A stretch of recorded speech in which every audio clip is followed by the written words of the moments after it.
Obìnrin èyí mo sùlé ọmọ. Olórí Olúfunke Atewogboye o. Obìnrin èyí mo sùlé ọmọ. Ọlọ́ra yìí yẹ̀ṣọ́ olórí ìrèlè. Obìnrin èyí mo sùlé ọmọ.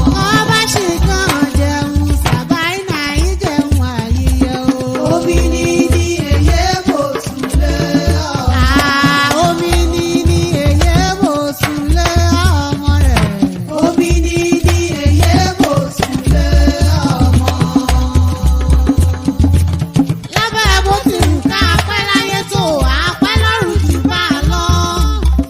Ọjà lulẹ̀ ayé àfọwọ́bà fi sílẹ̀ ní. Àjò láyé òṣèlá kan lábẹ́ òwádẹ́ àṣeyìí ìsúlẹ̀ra. Olórí Sabaina Olufunke Atewogboye ó ti ṣe wọn bá kó yóò ṣe ó ti lọ. Ẹ̀kan sí kó tí yóò ṣe òkú ojúmọ́rọ́ ní ayé o. Èyí ayẹyẹ arẹwà ọkùnrin.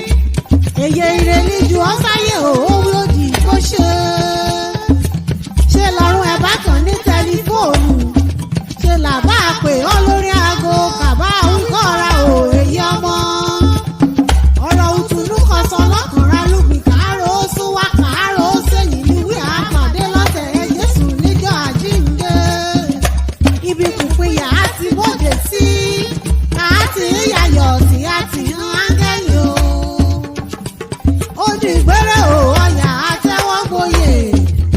Ìhànmọ̀ rẹ kọ́ bá ṣe é ṣe òkan dèsè yìí ayé. Ayọ̀dọ̀ rẹ náà dẹ̀ àyà sí o abiyamọ bọ̀já gbọ̀rọ̀gbọ̀rọ̀. Olúfunke ò ibi kọ̀ ọ́ báyà alẹ̀ wúre ní.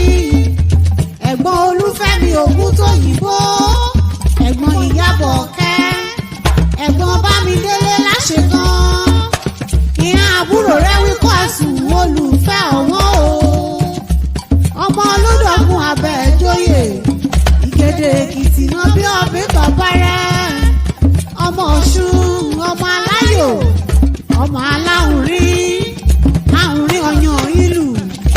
Àwùrín àmúdẹ́mọ́. Ọmọ aláwùrín ọ̀yàn kóró. Ọlọ́bùnrin yàgàn kódé tí aláwùrín èjè láàbí. Ẹ̀rẹ̀ wulẹ̀ ùdú ọmọ alẹ́gùn. Ọmọ akòkúrò gbẹ́kẹ̀rọ ọ̀nà. Wọ́n dájú pàlí bèbè rígo. Ọmọ alágbàdo àyà ìyá tí ilẹ̀ á máa dìyàn gì. Ọmọ ajúrìbọ̀ níjìnà. Ìráwùlẹ̀ àdógbè kìkì sẹ̀ fífi ṣeré. Káàdó lórí ogun kì í ní sàáwí ọ̀nẹ́ síkọ́. Ìnísà ìpàtà hàn ti mọ́kọ lọ́yà ìjẹ́ gidi orin ládò èwí. Náà méjì ẹrun ìmọ̀ fífọ̀ òràn rẹ̀ náà bó wùwú láwùjọ. Ọmọ òyàn dúró mùsèyí. Ọmọ àhéré oko tíyítíyí. Ọmọ àhéré oko tàbàlú. Ọmọ olódògùn Abẹ́ẹ̀jọyè. Ọmọ akérèrè túbọ̀ ṣubọ̀ alẹ́. Ọmọ olójà kókèrò àti bá a lẹ́yìn. Dídúlì ti sàádé àìnílé tajàgẹmọ. Ọní ìbírú ọmọ méjì yìí ní ògógó oṣù ní báyọ̀ rẹ́gí. Ó méjì wọ̀wọ̀ Òjòyè, ó méjì wọ̀wọ̀ Yọ̀lé. Mo délé kí mi kí sàlọ́tù kan wí ọmọ wa ògún akí. Ìkílẹ̀lẹ̀ eríko, ìkílẹ̀lẹ̀ odò gbórì. Ọmọ ògún ìdókò ìrọ̀bẹ́ èjì láti bà. Ọmọ ẹlẹ́mi lígèdè abádi yẹn ṣẹ̀rẹ̀kẹ́. Ẹlẹ́mi lígèdè lígíbi gbadì yẹn sì kì mo wí báyìí sí ya omi. Kọ̀ọ̀lọ́ ọmọ. Kọ̀ọ̀lọ́ ọ̀sìn àmọ́ ilé mẹ́yọ̀ sí ya omi. Ọní láṣọ mọ́bò mú kìgèdè ìṣòro àgbókù ìmọ̀rin òná mi ṣẹlẹ̀ ẹ̀wọ́ yúyúyú. Ọmọ eléré mẹ́fà kèyí lélẹ́mi. Èjì gorí kéde. Èjì kò mú ròdò. Èjì kan lára lébẹ̀ ọbẹ̀ kan mọ́ra wítíwítí. Wọ́n ìpẹ́ kọjá òwúrọ̀ mọ̀mọ́ lọ ìsúlẹ̀ Ìgèdè. Ọmọ kan hàn bí kété, ọmọ kan hàn bí kété níjọ́ òwúrọ̀ mọ̀ òun lé jí bímọ délúlẹ̀ Ìgèdè. Mẹ́ àsáré àwòyà sósì. Ọ̀rìnjọ́rìnjọ́ kì mọ́ sáré àwòyà sósì ṣé ni mọ́ wẹ́míwẹ́mí lúlẹ̀ Ìgèdè. Ọmọ òbí Ìgèdè rárẹ̀ kan bọ̀ṣú. Ọmọ odò Ìgèdè fọ̀hún ọkùnrin.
ṣọdún ìgbàgbọ́ ọmọ amíkórè ìdíṣu ọbùtú ọmọ ògbé bíbélì lérí ọmọdé rọ̀nà òsìn ọ̀húnrọ̀ o bí mo bá dèrè léèyé rẹ̀ Olúfunke ọmọ ẹ̀ṣọ́ ọ̀rúnta ègìrì òkè ẹ̀ṣọ́ ọ̀rúnta ìrèmí ègìrì òkè ìrèmí ẹ̀ṣọ́ ọ̀rúnta ìrèmí ègìrì òkè mbásùn o ọmọ ẹ̀ṣọ́ ọ̀rúnta mẹ́rùwẹ́sẹ̀ náà ìkùnyìn ìlú lé òkùdí ẹjọ́ mọ̀ òyìn ìṣìnà kan bá ti borí kékeré àárín òkùdí mínì òpẹ́ náà abọ́ ọ̀tún àlọ́ èyí Olúwatóyìn Atẹ́wọ́gboyè Bánjọ èyí Adédayọ̀ Atẹ́wọ́gboyè ìran mọ̀rẹ́ ikú àgbọ̀rùn ṣọ̀rú ire o èyí ayẹyẹ o Olori Sabaina Olufunke Atẹ́wọ́gboyè ìwọ̀sùn nínú ẹbí